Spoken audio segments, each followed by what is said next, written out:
Assalamualaikum warahmatullahi wabarakatuh. Perkenalkan, nama saya Ahmad Iskandar Zulkarnain dari kelas 2 D4 ITA 2019 dengan NLP 2110191021.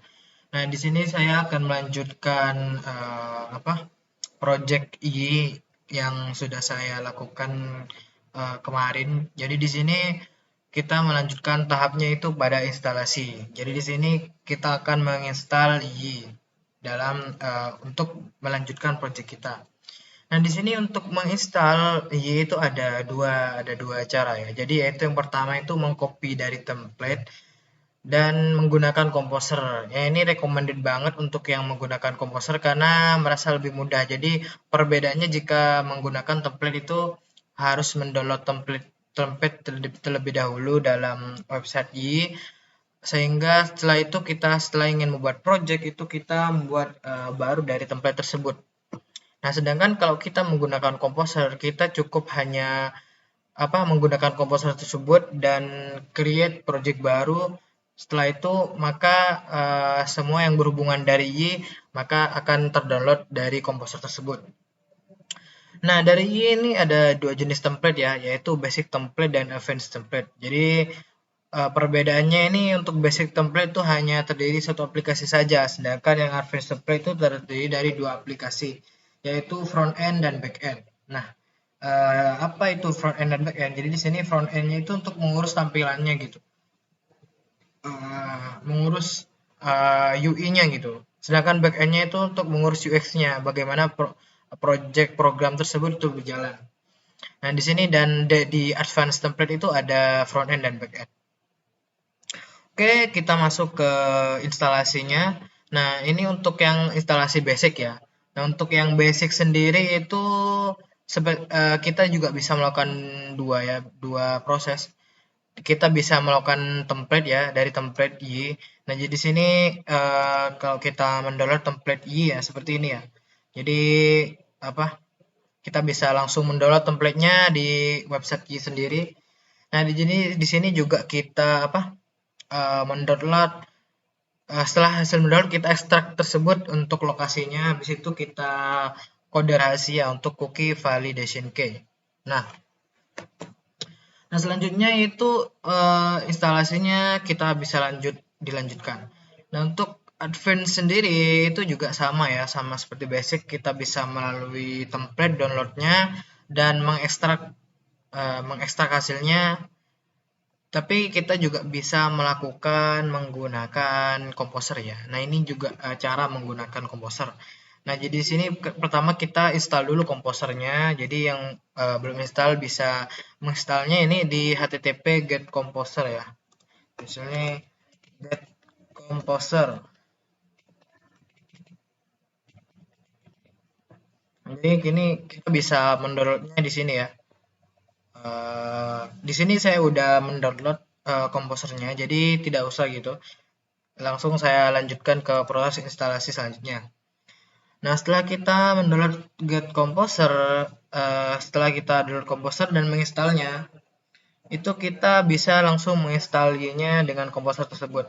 Jadi seperti saya katakan, jika kita menginstalnya melalui Composer, itu cukup mengcreate sebuah project dan maka akan kita bisa langsung mendownload yang itu tadi apa itu advance atau basicnya.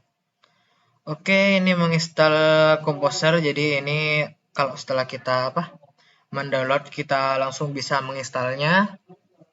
Oke, setelah itu ini ya untuk menginstal Composer Asset Plugin. Nah, ini kalau kita menginstal Composer ini cukup dilakukan satu kali saja ya. Kenapa? Agar komposernya itu aset pluginnya gini itu dapat digunakan gini. Tidak terjadi error. Jadi karena saya sudah mendownloadnya dan juga sudah saya jalankan ya. Oke, setelah itu kita lanjutkan. Ini buat token di GitHub. Nah, ini gunanya itu ketika kita menginstalnya ternyata ada error ketika proses penginstalan. Mungkin dibutuhkan token itu kita bisa melakukannya dengan GitHub tersebut. Jadi setelah kita apa menggenerate token itu bisa langsung. Oke, ini proses installnya ya. Ya, ini yang basic. Nah, jadi mungkin kita langsung saja ke proses installnya langsung ya. Oke, kita siapkan dulu ya yang dibutuhkan. Kita buka CMD ya. Di sini yang pertama itu kan kita menggunakan Composer, tetapi sebelum itu kita yang perlu kita lakukan itu web server ya. Jadi untuk framework ini kita butuh web server, jadi kita butuh PHP, web server PHP. Jadi di sini saya menggunakan XAMPP ya. Jadi mungkin jika ingin tahu PHP berapa yang saya gunakan itu bisa gini ya. Itu udah itu. PHP yang saya gunakan itu 7,7.3. Nah, mungkin ini juga kita bisa apa? Komposer yang sudah saya install.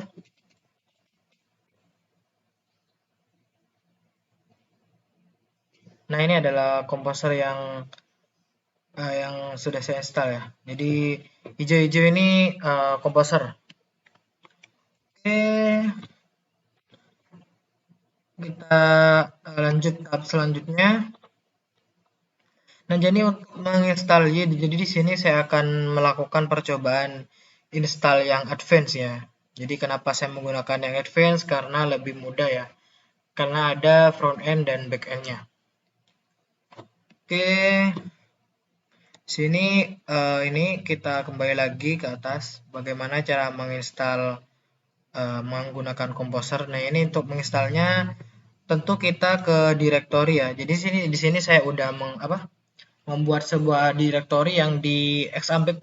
Jadi saya membuatnya karena kita menggunakan PHP MyAdmin ya, XAMPP. Di sini kita langsung cmd. Nah, jadi di sini langsung kita mengikuti tutorial ya. Jadi di sini Composer create project ini untuk yang advance. Oke, oke, kalau seperti itu kita langsung copy saja biar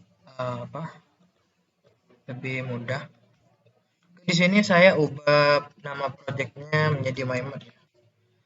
Jadi di sini kita Composer melakukan create project yang advance dengan nama projectnya MyMod. Oke, kita install dulu. Jadi proses installnya memang membutuhkan waktu yang cukup lama.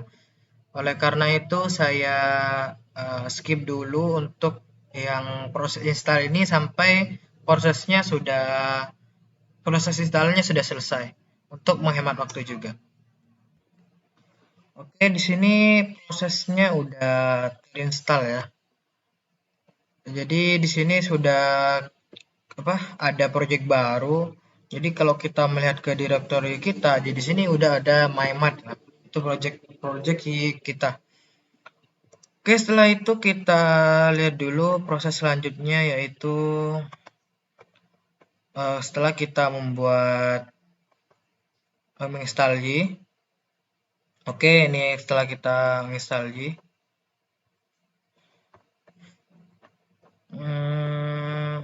Oh iya, kita melakukan ini PHP init. Jadi jangan lupa ya, kita kembali ke yang atas ya. Nah ini kita ini proses ini. Jadi di sini kita menggunakan aplikasi CMD, masuk ke folder aplikasi dan jalankan PHP init. Oke, kita masuk ke folder yang tadi ya, yang sudah saya buat. Oke, seperti ini MyMart. Oke, maaf.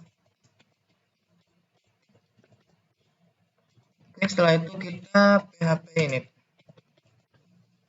Nah, kita di sini memilihnya untuk development karena buat sebuah fitur-fiturnya itu lebih lengkap gitu untuk mendevelop sebuah project framework gitu.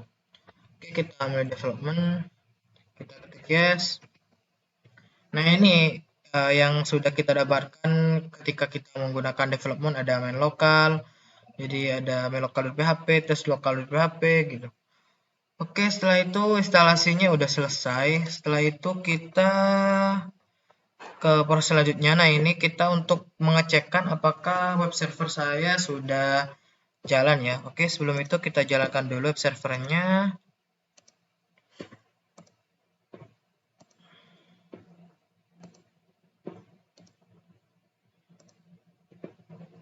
Oke, setelah itu kita ke localhost framework mymart. Oke, kita lihat kembali requirement.php.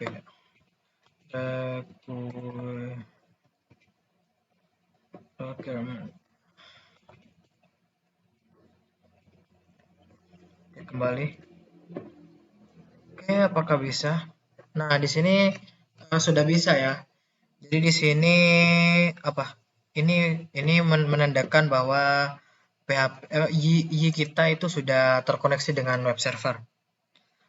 Oke, setelah itu kita lanjut pembuatan ini database. Nah, jadi di sini kita membuat database di apa? Di localhost PHP MyAdmin.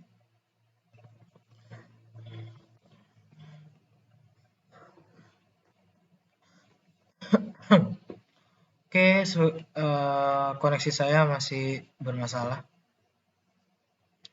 Oke, di sini kita membuat database baru ya. Jadi misal namanya di sini ini sudah saya pernah membuat database bernama MyMart. Jadi mungkin saya namakan MyMart 2 ya, MyMart 2. Oke, kita create database.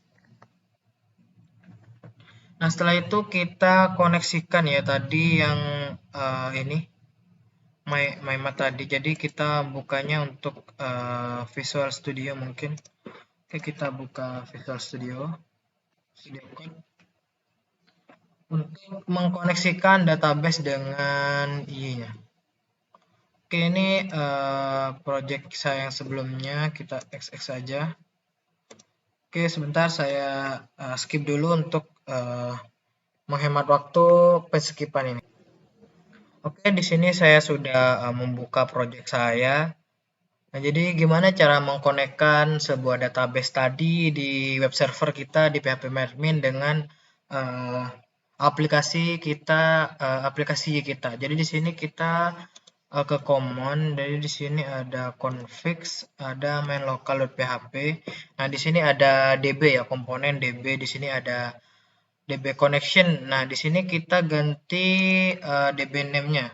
Jadi di sini tadi kita ganti db name kita ya. Tadi mymat 2. Terus username-nya kita itu tidak ada ya. Username-nya, password-nya juga ada. Setelah itu kita save. Nah, setelah itu kita juga ini melakukan mungkin coba kita lihat ini sebentar coba kita lihat lagi. Nah, ini. Nah, setelah kita sesuai database yang telah saya buat, migrasi database dengan cara menjalankan perintah berikut pada command prompt cmd. Nah, jadi di sini saya melakukan php migrate pada cmd. Coba oke, kita melakukan php migrate. Oke, ternyata masih error ya. Oke, sebentar. Apakah masih ada yang salah? Sebentar saya cek dulu. Oke, di sini aksesnya denied for user karena di sini oke, kita lihat database-nya. Berarti ini di database-nya ya. Oke, karena di sini ini apa ada ini ya terjadi masalah karena tadi project database MyMart ini tidak menggunakan user akun ya. Jadi di sini sebaiknya kita menggunakan user akun ya. Jadi ini sebaiknya dihapus mungkin ya. Oke. Sebentar saya hapus dulu. Oke.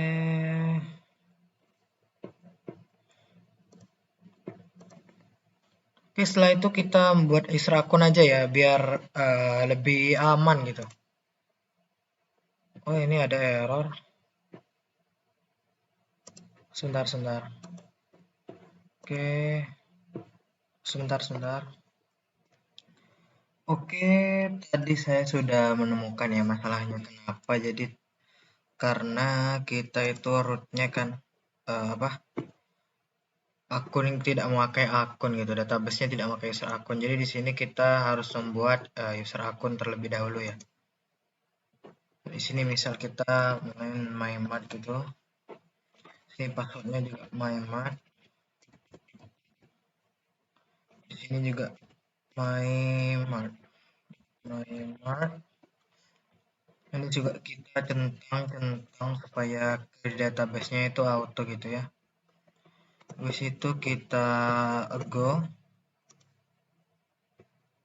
Nah, ini udah udah apa? Udah terdapat ya. Coba kita klik lagi user akunnya, itu MyMart itu udah ada ya. Nah, jadi di sini kita MyMart ya tadi.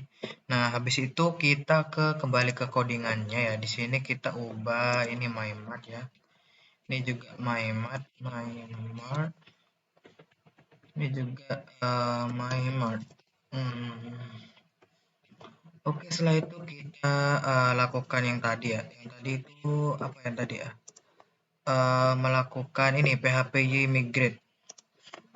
Bismillah, bisa kita coba dulu, mungkin masih error apa enggak. Nah, sekarang sudah bisa ya. Oke. Nah, sekarang udah ya. Nah, ini tandanya udah dimigrasi. Nah, tandanya gimana kalau dia itu sudah connect gitu. Nah, kita lihat kembali ke PHP MyAdmin-nya. Di sini MyMart-nya itu udah dapat. Nah, ini udah ada dua tabel. Yaitu ada yang tabel user sama tabel migration. Oke, setelah itu kan kita sudah konekin database-nya ya untuk PHP migrate dan koneksi database-nya dengan Y. Oke, setelah itu kita menuju ke front end atau back end-nya ya. Oke, kita coba kembali ke project kita. Oke, ini mungkin kita ke front end terlebih dahulu. Front end, oh maaf, MyMart,